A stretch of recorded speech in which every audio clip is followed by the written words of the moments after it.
who has a clutches hand to catch a person, to beat a person, to punish a person।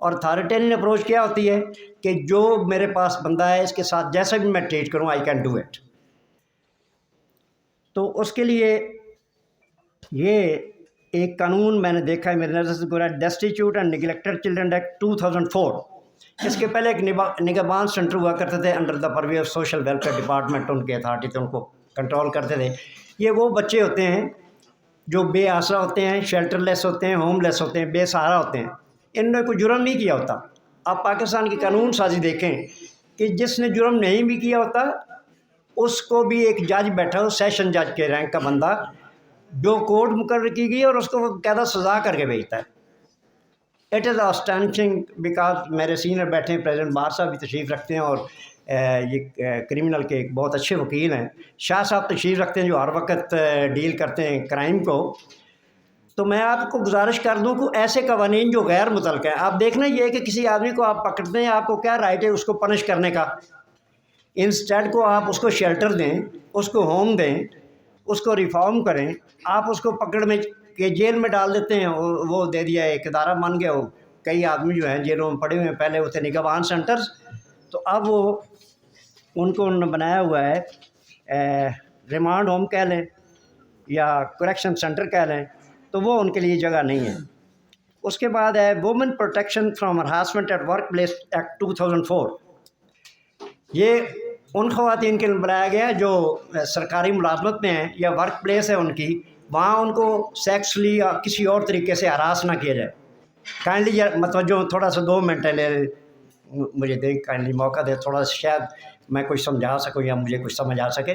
یہ 2004 کا جو قانون ہے، خواتین کی جائز سروس پر، جائز ملازمت پر ان کو سیکسلی یا دوسرے طریقے سے ہراس کرنے کا قانون ہے. ایک نئی چیز میرے علم میں آئی ہے اس کا قانون، یہ ہے کہ اس کو ٹرائل جو ہے اس کی سماعت کون کرتا ہے؟ صوبائی یا وفاقی محسب. آپ دیکھنا یہ ہے کہ صوبائی محسب از ناٹ اے کورٹ. یہ ہماری بدقسمتی ہے کہ بیوروکریسی نے ایسے پنجے گاڑے ہوئے ہیں کہ حاضر سروس تو حاضر سروس ہی، جب وہ ریٹائر ہو جاتے ہیں ان کو ایسے موقع دیتی ہے عدالت، ان کی بنا دی جاتی ہے. اب اسے اور ایک چیز جو میں آپ کو بتانا چاہ رہا ہوں، میری نظر میں یہ آئی کہ ساہیوال سے ایک کیس میرے پاس آیا ہے، اس میں ایک بچی ملازمہ ہے سرکاری، اس نے درخواست دی ہے چند اپنے کولیگز کے کہ یہ مجھے ہراس کرتے ہیں انکلوڈنگ دیٹ آفیسر. تو اب وہ درخواست گئی ہے، اس کے 5-6 دن کے بعد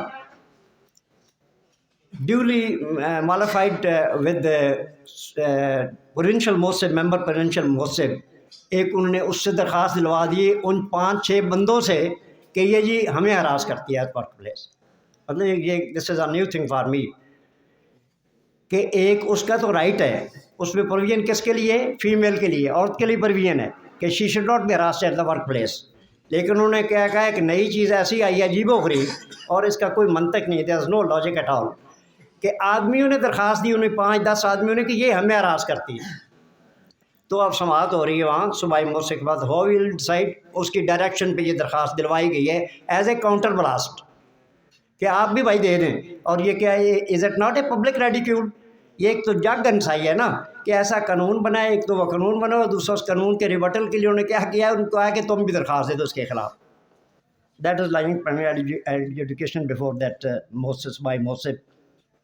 اس کے پاس ایک لمبی فہرست ہے juvenile justice system, because it relates to the weak segment of society, لہٰذا اس کو بھی بتانا ضروری ہے کہ جوینائل جسٹس سسٹم یہ کب سے شروع ہے. یہ کوئی آج پاکستان کے انڈیپینڈنس سے بعد کا نہیں ہے، بلکہ اس کی ایک 150 سالہ پرانی تاریخ ہے. اگر میں آپ کو گنوا دوں، 1 منٹ لوں گا آپ کا، اس کے بعد میں I would like to finish it, اگر مجھے میں پریزیڈنٹ صاحب اور محترم پروفیسر صاحب اجازت دیں 1 منٹ کی. تو اس میں اٹ ٹک اسٹارٹ فرام 1876، اس کا نام تھا ریفرمیٹری اسکول ایکٹ. پھر سیکنڈ آ گیا 1897 میں، اس کے بعد آ گیا بوسٹل انسٹیٹیوشن ایکٹ آ گیا نیا 1926. اس کے بعد good conduct of prisoner probational release آ گیا 1926 ان بچوں کے لیے اور دیگر کے لیے. اس کے بعد آ گیا تھا ایک بمبے چلڈرن ایکٹ، اگر آپ پڑھنا چاہیں یا مائنر ایکٹ دیکھنا چاہیں گے تو آپ کو وہاں مل جائے گا. 1933 بمبے چلڈرن ایکٹ آ گیا. وہ بھی کیا تھا؟ ان کو علیحدہ سیپریٹ ٹریٹمنٹ دینے کے لیے. اس کے بعد سے 1955 میں سندھ کا آ گیا، 1983 میں پنجاب نے یہ بنا لیا، یوتھفل افینڈرز کا نام دے دیا۔ اس کے بعد لاسٹ آپ کے پاس جو چل رہا ہے موجودہ پریویلنگ لا جو ہے وہ ہے جوونائل جسٹس آرڈیننس 2000 amended in 2018 اور 2008۔ اب یہ اتنے بنے ہیں قوانین کہ آپ دیکھ کر پریشان ہوں گے کہ what does it solve the purpose, کوئی ہے یہ ایوری تھنگ از پرپز، کیونکہ عمل درآمد ہوتا کوئی نہیں۔ And who are the lawmaker, آپ یہ سمجھیں گے کہ پارلیمنٹ لا بناتی، نو، ہمارے ملک میں پارلیمنٹ کی طرح لا بناتی، پارلیمنٹیرین جو ہے 5 پڑھا کیا لا بنا سکتا ہے یا 10 پڑھا کیا لا بنا سکتا ہے؟ یہ law is made by the executive with the help of law department, اور وہ بھیج دیتے ہیں منوان، وہ ربڑ اسٹمپ کے طور پر اسمبلی پاس کر دیتی ہے۔ اب دیکھنا یہ ہے کہ کیوں امینڈمنٹیں آتی ہیں، اس لیے امینڈمنٹ آتی ہیں کہ وہ قابل عمل نہیں ہوتا، اور میری ریکمنڈیشن ہے کہ how the laws should be made, اس میں یہ ہے کہ جب تک فیلڈ یونٹ کون سی ہوتی ہے جو ہم یہ تھانوں میں، تحصیل میں، ڈسٹرکٹ میں فزیکلی کام کرتے ہیں، پریکٹیکلی کام کرتے ہیں، that is a field unit. یہ بناتا کون ہے law? Controlling unit at the peak, secretary صاحبان بٹھاتے ہیں کلرکوں کو بنا کے، چلو یہ سائن کر دے، بن گیا لا۔ اور کہاں سے بناتے ہیں؟ جنیوا کنونشن قانون ہے، انٹرنیشنل ہمیں مجبوری ہے کہ ہم نے یہ لا بنانا ہے، انفورس کرنا ہے، اس کے ہم سگنیٹری بن جاتے ہیں، سائن کر دیتے ہیں، لاگو ہو جاتا ہے۔ اور یہ سب جتنے بھی لا ہیں دیز آر پریویلنگ لاز، اس میں کسی کو بھی ریپیل نہیں کیا ہوا، سارے چل رہے ہیں۔ اچھا انسٹیٹیوشن اس میں کون سے ہیں؟ ایک چیز وضاحت کرتا چلوں کہ یہ بچے جو جاتے ہیں نا 18 سال کی ایج سے نیچے، ان کے لیے بنا ہوا ہے بوسٹل ایکٹ 1926، جن کے تحت صرف پنجاب میں 2 جیلیں ہیں، ایک فیصل آباد میں اور ایک بہاولپور میں۔ اب کنسیپٹ کیا ہے کہ the juvenile should not be kept in the jails, they should not come under the administrative control of persons in uniform. وہ ادارہ ان کے لیے ہے، ڈائریکٹر یا ڈائریکٹر جنرل ہے پروبیشن اینڈ پیرول سروس کا، he is meant for them to supervise and resocialize them to become healthy citizens. جہاں کریمنل کا ماحول ہو، ایکچوئل کریمنلز ہوں گے اور وردی والے بندے ہوں گے، وہاں بندہ ریفارم کیسے کر سکتا ہے؟ وہ تو خود ریفارم نہیں ہے، the person who is not self reform how he can reform others. تو یہ قوانین ہیں جو میں نے آپ کو تھوڑے سے پڑھ کے بتائے ہیں۔ تو میری گزارش یہ ہوگی پروفیسر صاحب سے کہ تشریف لے جائیں گے، یہ ہیس فورم پہ بیٹھتے ہیں، 2 چیزیں میں لاسٹ پہ ریکمینڈ کروں گا، 3۔ Number 1 education for all, number 2 to implement Islamic socio economic justice which is the main theme and which is the main recommendation of mine. یہ جو سوشو اکانومک جسٹس ہے نا، یہ ہر جگہ پہ ہے۔ 1 منٹ لوں گا ایک مثال دے کر کہ میں ایک انٹرنیشنل فورم پہ ایک میٹنگ اٹینڈ کر رہا تھا، سیمینار ٹائپ بھی تھی، جس میں تمام ایڈوانس کنٹری کے بڑے بڑے اچھے لوگ اور قابل ترین لوگ بھیجے گئے تھے۔